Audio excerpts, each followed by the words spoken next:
Bismillah. Un oiseau reconnaissant. Il était une fois un jeune homme qui vivait seul dans une petite maison à l'orée de la forêt.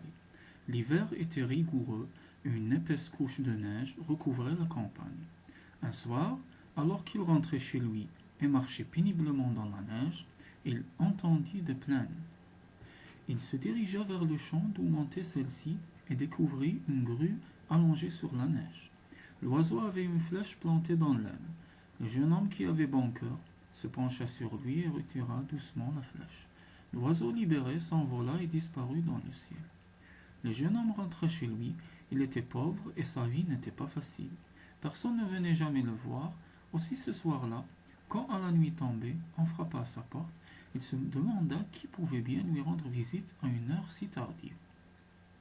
Quelle ne fut pas sa surprise de découvrir sur le seuil une belle jeune fille. Elle s'était égarée dans la neige et lui demanda l'hospitalité, ce que lui accorda bien volontiers. Elle resta le lendemain et encore le jour suivant. Le jeune homme s'éprit de cette jolie jeune fille, douce et gentille, et lui demanda si elle acceptait de l'épouser. Ils se marièrent et vécurent heureux. Malgré leur pauvreté, les voisins apprirent l'heureuse nouvelle et se réjouirent de leur bonheur. Cependant, l'hiver était long et rude, et bientôt l'argent et la nourriture vinrent à manquer. Ils vivaient plus pauvrement que jamais. Un jour, la jeune femme décida de tisser une étoffe, et son mari lui installa un métier à tisser dans une petite pièce au fond de la maison. Avant de se mettre à l'ouvrage, la jeune femme dit à son mari: Quoi qu'il arrive, et sous aucun prétexte, tu ne dois pas entrer dans cette pièce. Le jeune homme promit. La jeune femme s'enferma et commença à tisser. Un jour entier s'écoula, puis un deuxième, et la jeune épouse travaillait sans relâche. Enfin, le soir du troisième jour, elle sortit de la chambre, fatiguée et amaigrie, et présenta à son mari une étoffe superbe, si rare et si précieuse qu'il la vendit pour une forte somme d'argent. Grâce à cet argent, la vie fut plus facile pendant quelque temps, mais l'hiver n'en finissait pas, et argent et nourriture vinrent à manquer une nouvelle fois. La jeune femme décida alors de tisser une nouvelle étoffe. Elle recommanda de nouveau à son mari de ne pas entrer dans la pièce, quoi qu'il arrive. Elle renouvela sa promesse et attendit pendant plusieurs jours.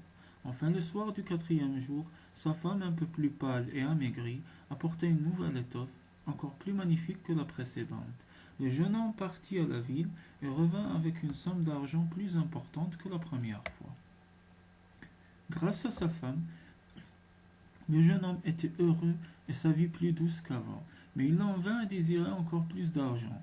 De plus, les voisins le pressaient de questions, lui demandant comment sa femme pouvait tisser des étoffes d'une telle splendeur sans même acheter un seul fil. Tous trouvaient cela bien étrange. Le jeune homme, désirant avoir plus d'argent et brûlant du désir de découvrir le secret de sa femme, lui demanda de tisser encore une étoffe. Affaiblie et ne comprenant pas pourquoi il désirait plus d'argent, elle résista puis céda et accepta à contre-cœur. Après avoir renouvelé ses recommandations à son mari, la jeune femme se mit au travail. Cependant, le jeune homme était dévoré par la curiosité et voulut à tout prix savoir comment sa femme faisait pour tisser de si belles étoffes.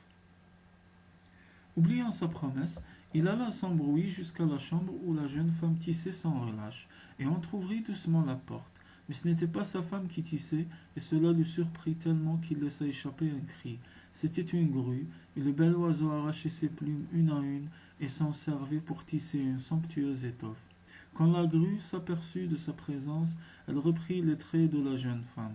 Celle-ci expliqua alors à son mari stupéfait qu'elle était en réalité la grue qui l'avait sauvée. Elle avait pris l'apparence d'une jeune femme pour lui venir en aide, et elle avait tissé ses étoffes avec les plumes arrachées à son propre corps. Mais le jeune homme avait manqué à sa promesse, et maintenant qu'il avait découvert le secret de sa femme, ils ne pourraient plus jamais vivre ensemble. Il regrettait amèrement d'avoir failli à sa promesse, par curiosité et par cupidité, mais il ne put retenir la jeune femme. Elle reprit l'apparence du bel oiseau gris et s'élança vers le ciel.